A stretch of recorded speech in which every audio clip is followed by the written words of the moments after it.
Now, I'm going to go through a little bit of theory. Not much. We're going to go through it rather fast. But I would like you to bring some of the basic concepts which are coming in all the fables. They're not there as a banner, but the underlying current is always there. And that is the 5 kingdoms of nature. Who knows Lynn Margulis? Lynn Margulis is, to me, one of the great biologists. I think she will get a Nobel Prize very soon. You know, before, it was said there were 3 kingdoms of nature. Animals, plants, and minerals. You remember that? Well, that is discarded now by science. Scientists say there are 5 kingdoms. And of course, there are already some other scientists who say there are 7 kingdoms. And there's some scientists who say there are 2 macro kingdoms and 5 minor kingdoms. Well, that's the debate. We're operating with what the new science of biology is telling us, because it is a very strong message in the way of thinking. And the same thinking of the fables applies if there are going to be 7 kingdoms. Okay? But the 5 kingdoms, what are the 5 kingdoms? And then the 5 intelligences. And the 5 intelligences I've mentioned, but I'm going to integrate them. And it's that understanding at the same time. I feel that when we get this, then we have sufficient of the science. I mentioned to you yesterday, don't worry, don't have to become a scientist. Don't have to run off out of this course and go for a PhD in biology. No. What I would like to share with you is that this is all of the science that I think is needed as a baseline. And if you have that baseline, you can move forward. The 5 kingdoms of nature are also called, for those who don't like the kings, you know, some people have problems with kings and queens. You know, if you're a Republican, and this is the 100th anniversary of the Republic of China, so maybe you want to talk about realms instead of kings. The 5 kingdoms of nature. It's one of the base fables that are there. The bacteria, the algae, the plants, the animals, and the fungi. I know that this is not a scientific term. The scientific term is monera, protista, plantae, animae, fungi. Okay? But I know that most people get lost when they hear monera and protista. And they have no clue anymore what it is. And it's not correct that it's not just algae. It is more than algae. But the algae is a big part of it. So, for those who are the biologists, but sometimes to communicate we have to simplify. And we can't have the whole mindset of the biologist immediately transcended into this. The reason why I use this symbol, you know, biology is finding out new things all the time. And, you know, the most diverse fillet, sub-kingdom of the animals is which one?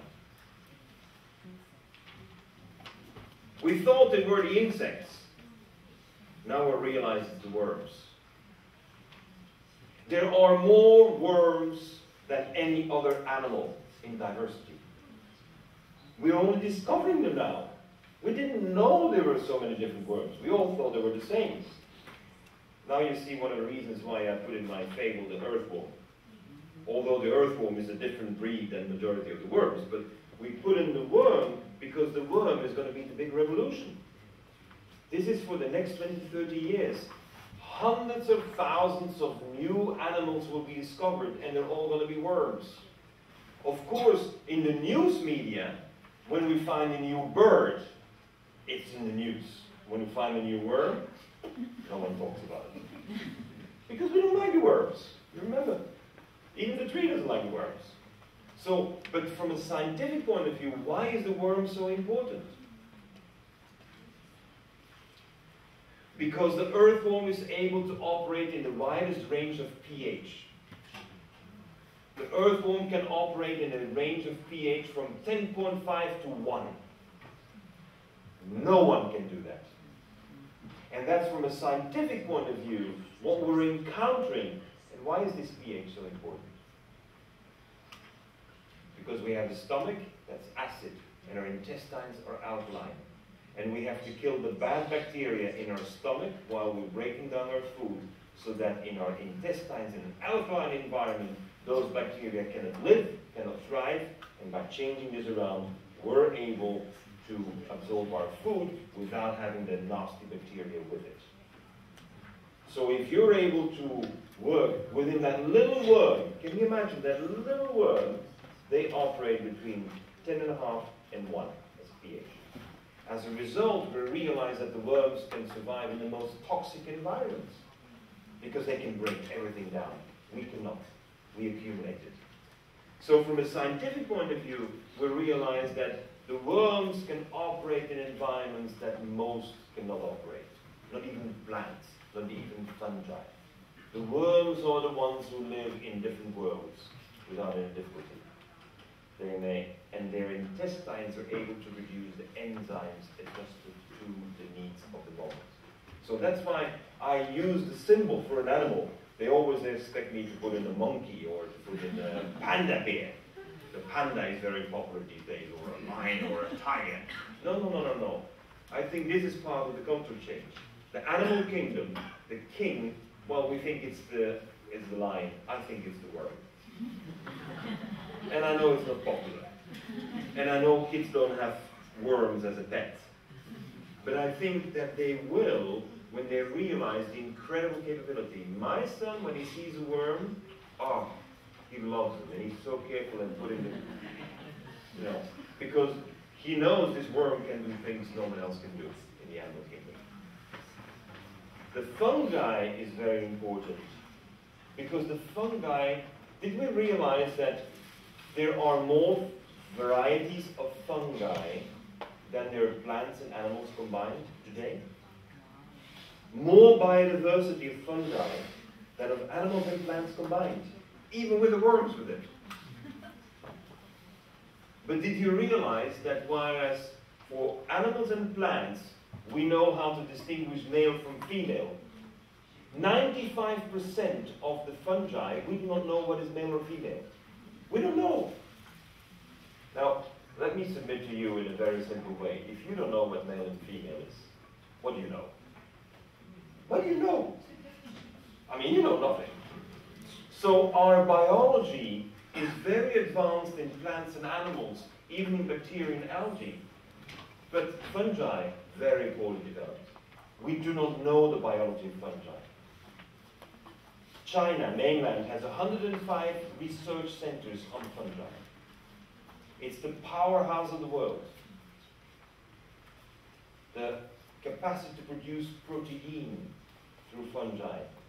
We, with fungi and microalgae, we can feed the world. 200 billion people, no problem. Have water for them? I don't know. But feeding is not an issue, because we have the capacity to produce the protein. Because in order to produce the protein, what do we need? CO2. Oh, I thought that was a problem. So when I look at this, when we start talking about it, actually, even compared to 10 years ago, if you have a degree in biology from 10 years ago, your diploma expired. Your diploma expired. Because so much new knowledge is coming. And that is one of the reasons why the knowledge has to be very active. That's why I work with scientists who are alive.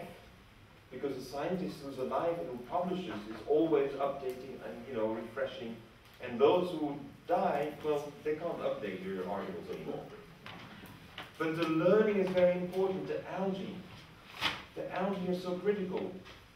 I mean, I became enamored with the algae in Japan because the Japanese, they put it in every food.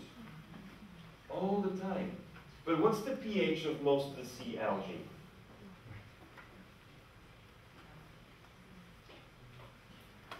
9.5.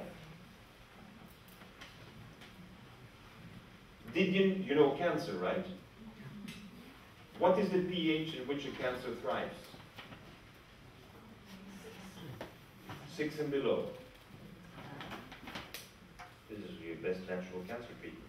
What's the pH of the fungi? 9.5.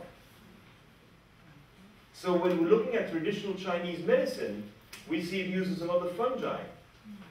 But what traditional Chinese medicine did not know, because they were looking at that component, is that you are alkalizing your body.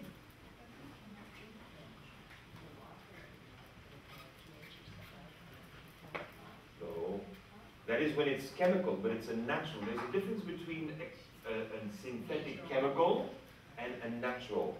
A natural, your stomach will easily go down to a pH of 1. But if you have a chemical, a synthetic chemical of pH 1, you lose your finger. Your intestine, ideally, is pH 8.5, 8.7. If you can, 9. Your saliva should be at least 8.2. Why 8.2? Why? What's the pH of the ocean? You're an island, right? You should know what's happening in your sea. What's the pH of the ocean? 8.2. Where did life emerge? Out of the ocean. So what's the ideal pH for life to emerge and maintain? 8.2. I don't need any more science than that. Our stomach is acid, and the rest of the body better be alkaline.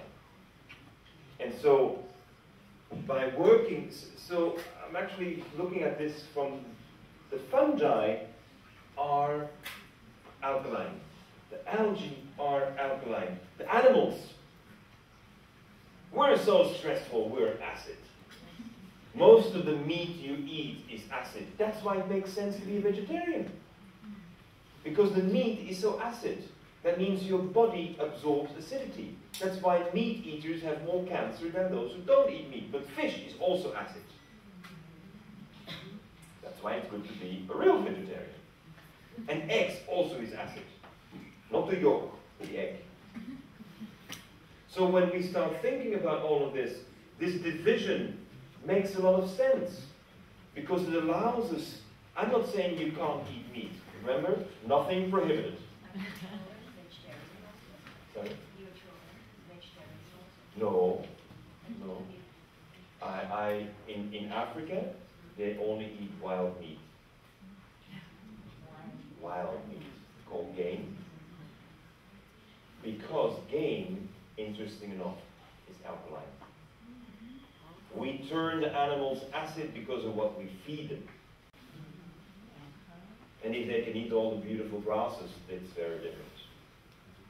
But what I think, and the bacteria, well, they're everything.